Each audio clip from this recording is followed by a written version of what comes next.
में भी प्रश्नों का समाधान और प्रश्न करने के लिए तैयार।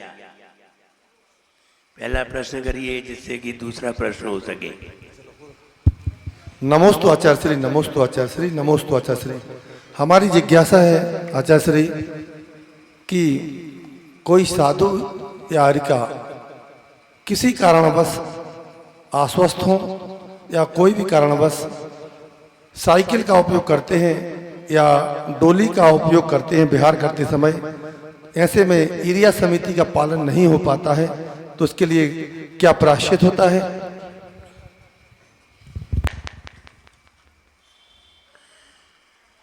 जब कभी कोई साधु अस्वस्थ होता है,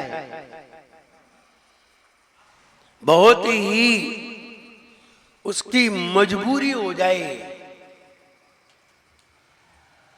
तब वह बहुत दुखी होकर के कोई सहारा लेना चाहता है। वरना साधु कटिबद्ध होते हैं कि जब तक मैं खड़े होकर के आहार करूंगा तभी तक दुनिया में जीवित रहूंगा। जिस दिन हमारे पांवों में खड़े होने की शक्ति समाप्त हो गई तो मैं संलेखना धारण करके समाधि करूंगा, लेकिन बैठ करके आहार नहीं करूंगा और न ही बैठ करके विहार करूंगा। लेकिन जब समाधि के योग्य नहीं होते और उम्र शेष होती है, तब समाधि करना अकाल मृत्यु कहलाती है। हम पढ़ते हैं जीने की हो ना इच्छा और मरने की हो ना वांछा। ये समाधि भावना में आता है तो फिर हमारी समाधि कैसे हो सकती है? और समाधि का प्रकरण है नहीं और शरीर में अस्वस्थता आ गई और विहार करना मजबूरी है। ऐसे समय में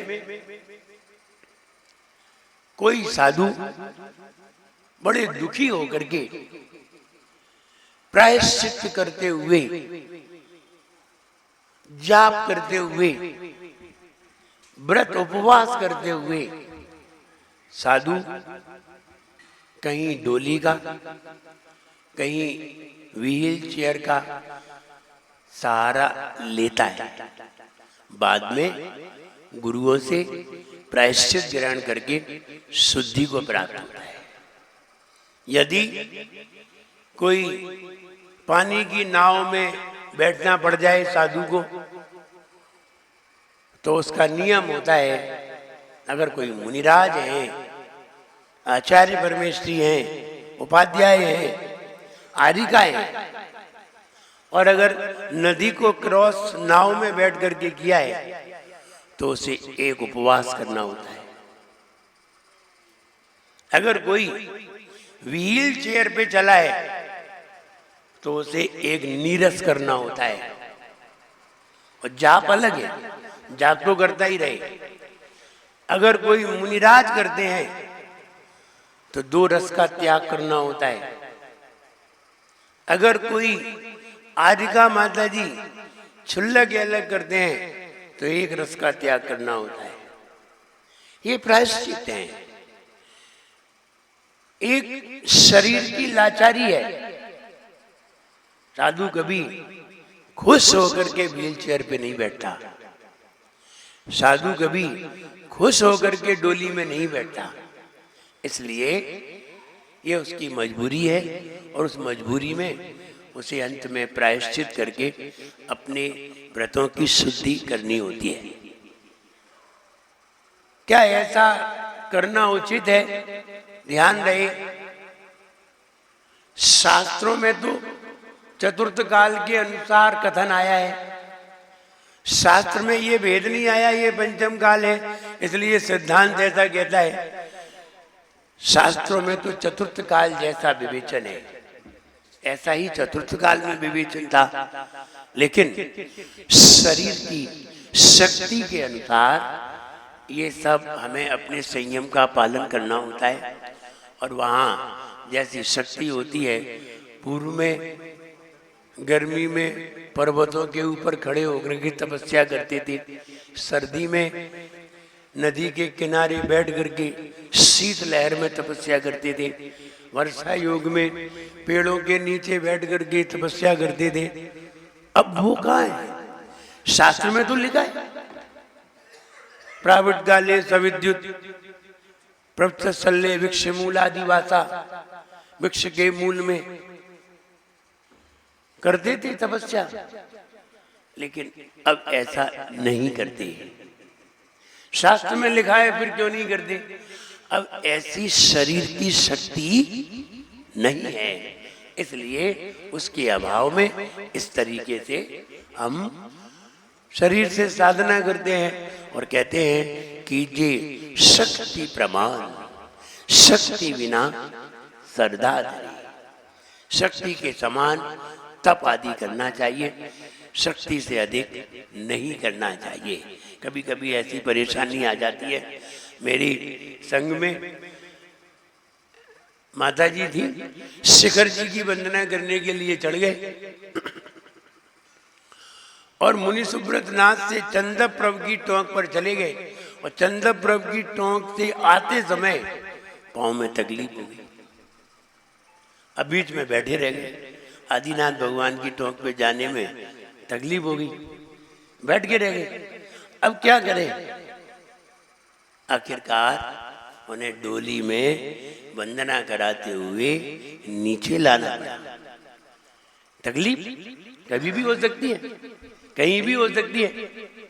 हम ही थे, शिखर जी जब वंदना करके लौट रहे थे, 1500 वंदना करके जब लौटे तो सर्दी के दिन थे, तो अचानक मिट्टी में फिसलन हो गई और मिट्टी में फिसल गए, तो मेरा ये हाथ फट गया। एक लकड़ी की खूंट पर पड़ा, जो पेड़ आधा कट जाता है तो उसकी कपंचे निकली हुई थी, तो उस पे हाथ पड़ा तो ये फट गया, खून आ गया। अब चलने की स्थिति नहीं, फिर भी चल करके आए। अगर नहीं चल पाते तो डोली में बैठ के आना पड़ता, पाँव में लग जाती तो डोली में बैठ के आना पड़ता, हाथ में लगी तो हाथ में ऐसे बंद करके और ऐसे हाथ करके ऊपर पूरी रास्ता पार किया, शीतल नाला से नीचे तक चले। तो कहने का मतलब यह है कि साधु मजबूरी में अगर घुटने से ऊपर पानी आ जाता है, मान ली नदी है और नदी पड़ गई, नहर पड़ गई, पानी पड़ा है और घुटने से ऊपर अगर पानी आ गया तो मुनि महाराज उपवास करते हैं। घुटने से ऊपर वाले पानी में नाव से गुजरे तो उपवास करते हैं।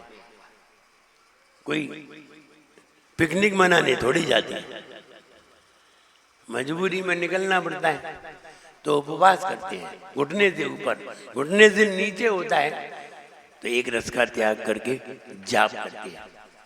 और अगर पंजे तक होता है, अभी जब हम आ रहे थे, कहाँ से आ रहे थे? नवागढ़ से, नवागढ़ से निकले थे और शाहगढ़ जा रहे थे, तो बीच में नदी पड़ती है, बीच में नदी पड़ती है तो नदी में पानी भी बह रहा था। तो एक दो महाराज थे, वे तो पत्थर पत्थर पे उछल उछल के और निकल गए, लेकिन अब हम नहीं उछले हम नहीं उछले, तो हमें वो पानी में ही जाना पड़ा। और पानी इतना ही था, बस घुटने से तो बहुत नीचे था, केवल इतना था, 6 इंची या 9 इंची पानी होगा। तो निकल गए, निकलने के बाद कायस्तर किया और बाद में जाप की, ये प्रायश्चित रहता है। अगर घुटने से ऊपर हो जाता है तो उपवास होता है। घुटने से ऊपर गहरे पानी में नाव से, स्टीमर से अगर हम जाते हैं तो फिर सब साधुओं को उपवास ही करना पड़ता है। ये प्रायश्चित है, इसलिए चलना भी पड़ता है, मजबूरी है। और आप कहें कि अगर ऐसी स्थिति है तो साधु को एक ही जगह रुकना चाहिए। कभी कभी एक जगह नहीं भी रुका जाता और कभी कभी रुका भी जाता है, ये परिस्थितियों को देखते हुए चला जाता है। नेक्स्ट प्रश्न।